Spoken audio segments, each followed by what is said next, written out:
G'day guys, welcome back to the shed. Thank you for joining me on episode 2.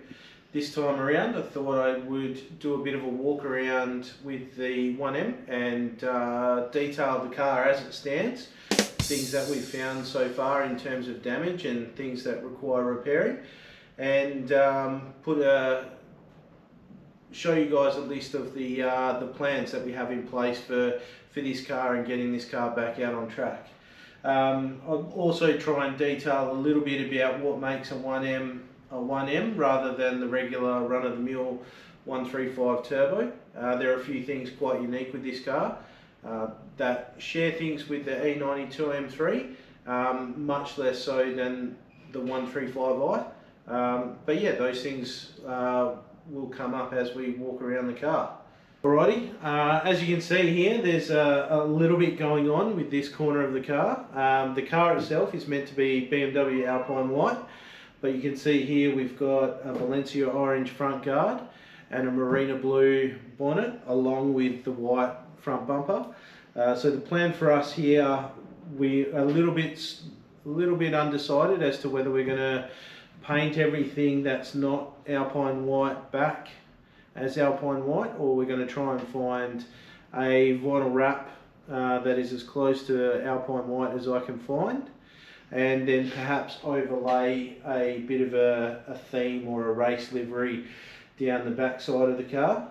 You can see the wheels are off the car at the minute, so we've just had a bit of a look inside the wheel arches here, and this side is pretty well good to go. You can also see here the upgraded AP Racing brakes, little tiny detail of the MCA gold suspension that sits under the guard. So these are bits and pieces of the race components that were added to this car and were homologated for use in production car racing.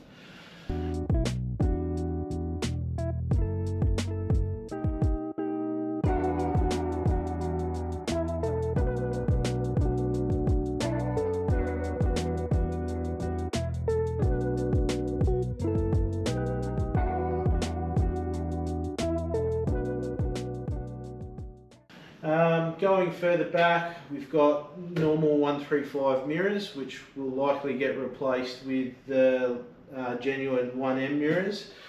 You can also see the original livery of the car had a blue side skirt and blue trimmings along the bottom edge of the car. They will get changed back to Alpine White. And then we'll detail what goes on inside the cab. Okay, welcome to the office. So this is my new office. As you can tell, it's very geared up for endurance racing. So we will need new harnesses as the harnesses have expired. But everything inside purely made for racing. The cage, way more extensive than I've ever had before. So really good, safe cage, very professionally built. We have the Motec CDL dash in there to give me some added information and added sensors and telemetry outside of the normal stuff that the factory BMW 1M has. We've got a Cobra race seat, OMP steering wheel, basically all business inside there. Not much will change other than the new belts. Outside of that, that is the office, and we'll put a bit of a montage in there of what the interior looks like.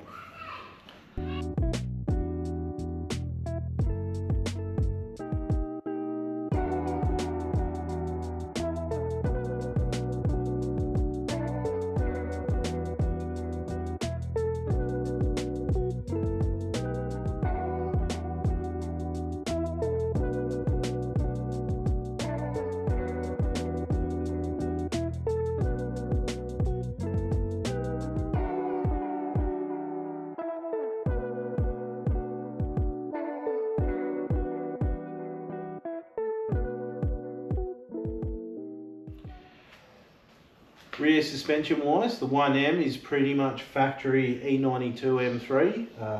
You may not see the detail, but all E92 M3 wishbones, arms and the like.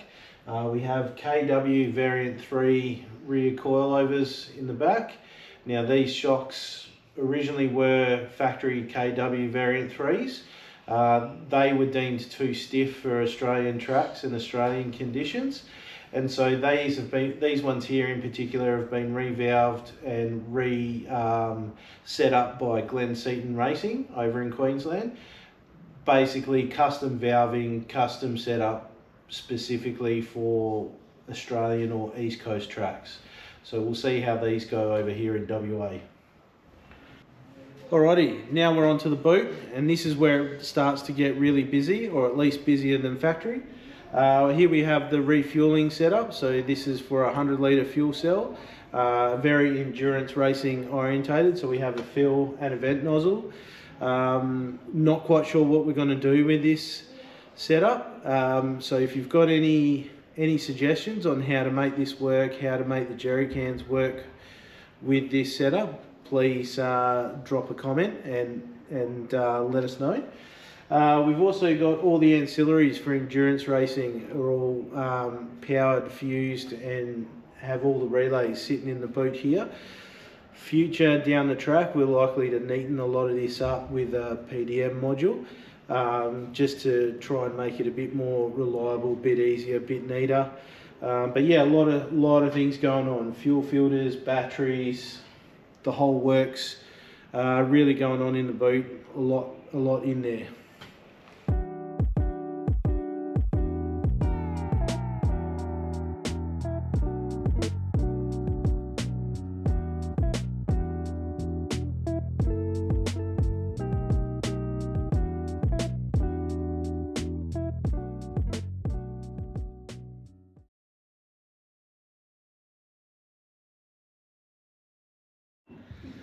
Alrighty, welcome to the left-hand side of the car. Now this is the fun side of the car. This is the side that did get hit on the tyre wall, and I'll run through a few things here. So basically, as you can see on the camera, there's a fair bit of panel damage here.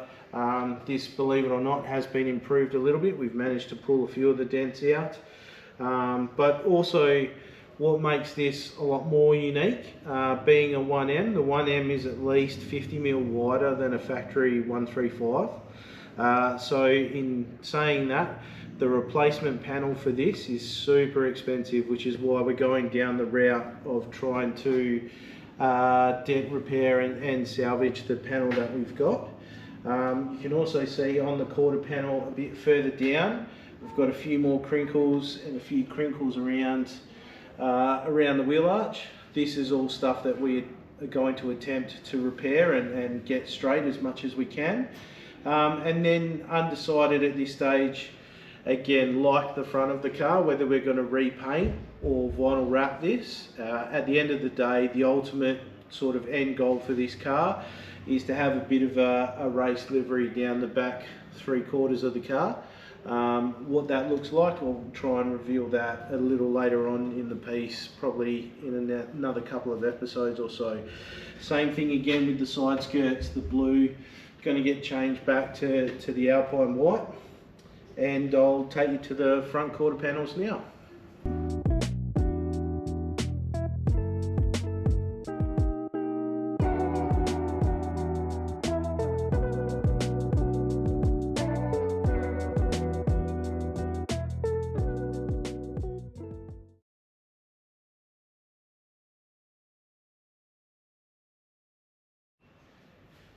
Okay, so this is the front quarter, or the front half of the car. As you can see, we've got some more panel damage that we're going to look to panel beat out.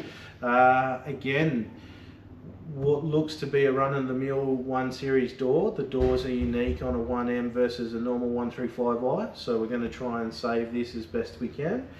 We've got a brand new 1 Series front quarter, or 1M front quarter, sorry.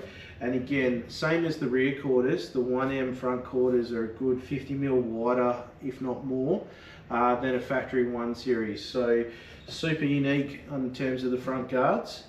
And we'll show you a bit more of a detailed footage of the front suspension, but we started pulling the front suspension apart on this left-hand side, investigating the damage. The left front wheel wasn't quite as aligned as the right front wheel.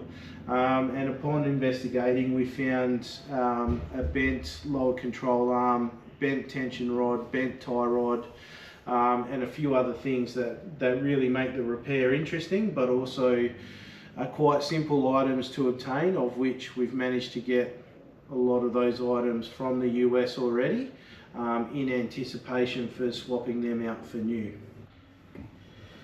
Okay, so these are the arms that we've pulled out on the left hand side of the car. So we have the tension arm or caster arm, the lower control arm, and the tie rod. As you can see, tie rod has got a couple of bends in it, although minor. There's still a couple of bends.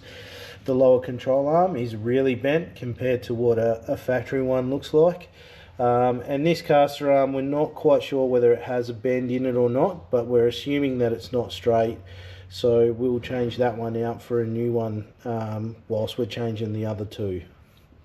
And just over here, you can see we've taken the inner guard liner out just to check over the radiators. So we've got an auxiliary radiator at the top, and then another oil cooler on the bottom. So they're Siamese together, put together from PWR on the original build of this car. Really top quality bits of kit, and we'll change and refresh a couple of the hoses and the fittings and get them back in the car. Alrighty, this is the business end of the car. As I touched on, the blue bonnet, that's going to go. We're going to get that painted white or wrapped white. And this is the engine bay. So a fairly standard N54 3 litre 6-cylinder BMW with a couple of turbos hanging off the side.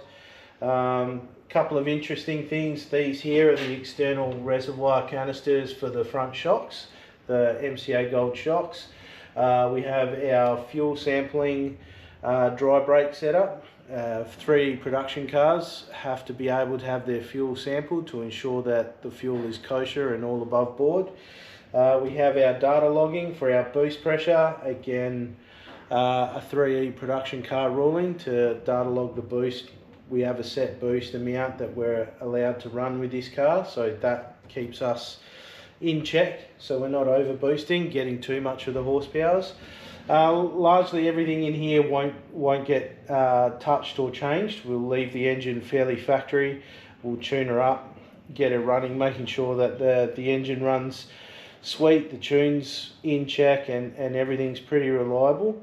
One thing I have left in here is the tow hook, so I'll touch on the repairs that we are going to undertake in the future regarding the subframe and the power steering rack. However, tow hook is installed here so that we can hang the engine up in the engine bay and allow us access to the subframe and get those repairs made.